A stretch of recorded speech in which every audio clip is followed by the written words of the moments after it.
Ken Benbow and his carer Kia Tobin, who moved us all to tears with this moment. Of course, you'll remember it. Kia gifted the 94-year-old with a cushion that had an image of his beloved late wife Ida on it, so he could always keep her close.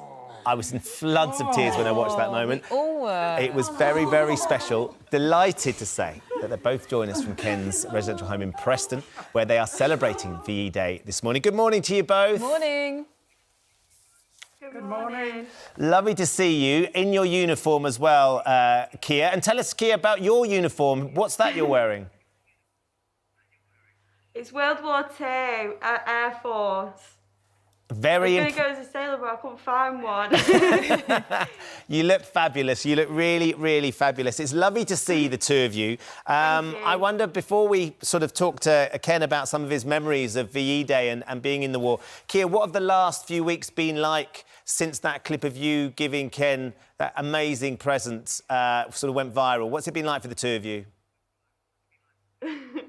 It's been really crazy, to be quite honest. Like, I couldn't really describe what it's been like.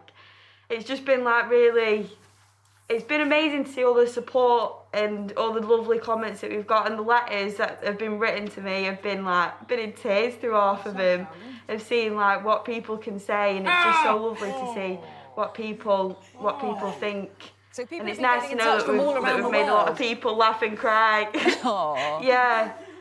Yeah, it's been really hard to say thank you to everyone as well, because there's been so many. It's been mental. Show us what you've got, Ken. It's wonderful, isn't it? There's a simple present, as you say, that touched Ken and so many people so clearly. We can see the cushion on Ken's lap there as well. But I wonder, Ken, for you as a veteran of World War II and a man who was involved so closely, what celebrating VE Day means to you today? Well, it means so much. Actually, I wasn't in the UK when VE Day happened. I happened to be in the Pacific. We were on our way to invade Japan. But when the end of the war was decided in Europe, we were just off Okinawa, where all the kamikaze were attacking us. And we were picking men up out of the sea that had been shot down and taking them back to their aircraft carriers. We were doing various things. But we heard on the wireless that the war in Europe had been ended. Germany had been defeated, which was a wonderful feeling, and we all were so very, very pleased. But we couldn't do much because, as I say, we were in the middle of a battle. So even though you're in the middle, you hear the news that the Germans have been defeated, but of course, Victory VJ Day didn't happen till after that. Was there some sort of sense that you were desperate to get back to the UK so you could be back with your families and you could all celebrate together? Oh, definitely. That was the most important thing, but we didn't know what was going to happen, but we were. We were thinking of everybody back in England, and we could hear the music and knew they were dancing, and the atmosphere must have been terrific, whereas we couldn't take part actually in it other than hear what was going on, which was marvellous. Now, I'm struck by reading the story about how you wanted to do your bit, Ken, because I know that you were working as a 14-year-old delivery boy back in 1940 in Oswestry, and you saw survivors of the Dunkirk evacuation coming back. They were wounded, and I think, you know, for a lot of people, they would have looked at that and thought, there's no way I want to be a part of that. But for you, that was what made you want to do your bit and sign up, wasn't it? Yes, that is true. I was, as you said, I was delivering the goods for the train, and I saw all these soldiers coming off. I cried bitterly, and I was taken back to the shop where they sent me home, and it was on a Wednesday, market day in Oswestry. They told me to go home and come back in on Monday. I went back in on Monday, and on the Thursday, I went up to the drill hall and volunteered to join the army.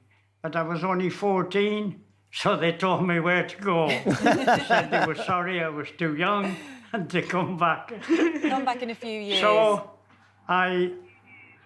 yes. So then I joined the Home Guard. So I was in the Home Guard from 14 till 17 and a half when I went into the Navy.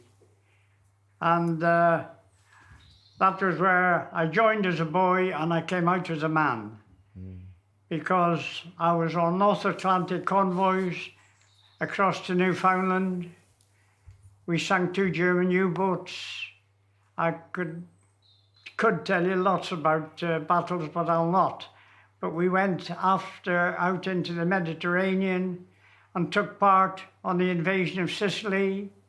We then went on to the invasion of Italy. We then went back on North Atlantic convoys.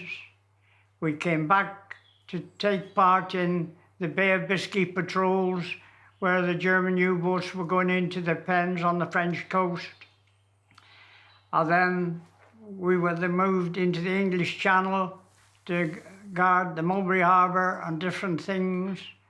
Wow. And then on June the 6th, we went over to France and took part in the Battle of D-Day on June the 6th at 6:30 in the morning. We were there transporting things back and forth, just escorting them. On one occasion, we had the honour to go in to the special steps at Portsmouth Harbour, and we picked up Admiral of the Fleet, Lord Keyes, and took him over and put him on the battleship HMS Nelson. And they hadn't gone but a few yards when they hit a mine, but it just blew a bit of dust off them. They bounced and that was it. It sounds, Ken, you still have, sorry to interrupt, it sounds you still have such a vivid memory of that time of your life, albeit 75 years and plus ago. It is still so vivid and so important to you and to all of us to remember. I know you're making a speech, aren't you, in your care home a little bit later on. What are you going to be saying? Well, I just thank the Lord for my life. I've had a marvellous life. I had the most wonderful wife in the world. I've got the most wonderful carer now in Kia, but they all here are angels. I couldn't wish to be in a better place. We can see just how special she Can't do is. this on us today. Oh, Yeah. how much she means to you, Ken. And what do you think of how she's dressed today and how you'll be marking the occasion? Oh. I think she looks beautiful. She's lovely in every way. And so is everyone at the home. They couldn't do more for you, and you couldn't wish to be in a better home anywhere. When Ada and I came in here, I promised to Ada that I would never put her in a care home because I used to be the treasurer of the Normandy D-Day Landings Association, Blackpool branch, and I used to go visiting a lot of care homes, and I didn't like some of them. But when we came here, I said, no, we wouldn't go. And my daughter said to me, Dad, Mum, will you go into the home just for a fortnight's holiday? We came here, we had a room each, but the home had made one room into a bedroom for us, and the other room they'd made into a little lounge. We were only here 2 days when my darling wife said to me, she said, "Ooh, Ken, I do like it here." And I've been happy ever since.